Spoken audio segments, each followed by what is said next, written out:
आज मैं आपको बताऊंगा रामायण के कुछ ऐसे फैक्ट जो शायद ही आपने कभी सुने होंगे। देखिए, जितने लोग हिंदू हैं या वह हिंदू देवी देवताओं को मानते हैं तो वह श्री राम को तो अच्छे से ही जानते होंगे। देखिए, रामायण में और भगवान राम की जितनी भी फिल्में बनी हैं उनमें सिर्फ हमें भगवान राम के जन्म के बारे में ही बताया गया है। लेकिन आज मैं आपको बताऊंगा कि भगवान राम ने अपने प्राण किस प्रकार त्यागे थे। नंबर 1 फैक्ट, श्री राम का असली रूप हिंदू धर्म में एक देवता और मानव के अवतार के रूप में बताया जाता है। वह भगवान विष्णु के 7वें अवतार में से एक हैं, जो राजा दशरथ के पुत्र थे। भगवान राम ने अपना जीवन एक आम इंसान की तरह बिताया है ताकि इंसानों को यह पता चल सके कि कठिनाइयों का सामना कैसे करना पड़ता है। श्री राम का चरित्र रामायण में धर्म, नैतिकता और अधर्म के खिलाफ सजीव उदाहरण के रूप में प्रस्तुत किया गया है। उनकी पत्नी सीता, भक्त हनुमान और उनके चरणों में सेवा करने वाले अनेक और चरित्रों के साथ राम का चरित्र हिंदू धर्म में महत्वपूर्ण आदर्श माना जाता है। फैक्ट नंबर 2,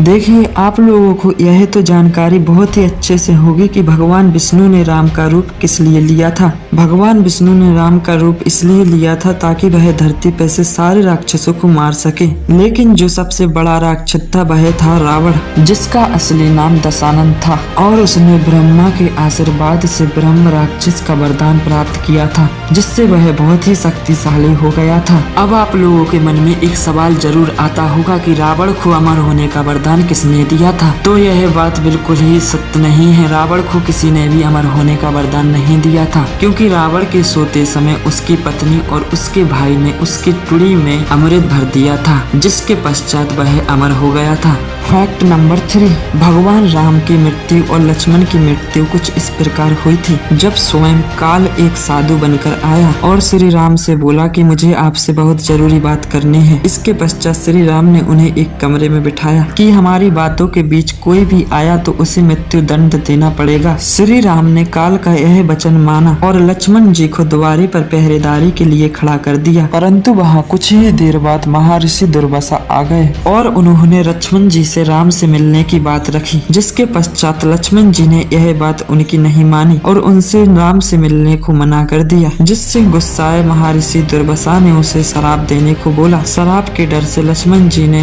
श्री राम के वचन को तोड़ दिया और वह कमरे के अंदर आ गए, जिसके पश्चात राम ने अपने वचन अनुसार लक्ष्मण जी से अयोध्या से वनवास जाने को बोला और लक्ष्मण जी सरयू नदी के अंदर समाधि लेने को चले गए। उसके कुछ दिनों के पश्चात ही श्री राम भी सरयू नदी के अंदर समाधि ले चुके थे। आज की वीडियो में बस इतना ही। मिलते हैं अगले वीडियो में, तब तक के लिए चैनल को सब्सक्राइब करके बेल आइकन को ऑल पर सेलेक्ट कर लें ताकि हमारी वीडियो आपके पास सबसे पहले आए। इंसान अपने बीते हुए कल को जख्मों की तरह चाटता है। जब तक ये इंसान अपने बीते हुए कल को भुला नहीं सकते, ये अपने आने वाले कल को अपना नहीं सकते, ये कभी नहीं सुधरेंगे।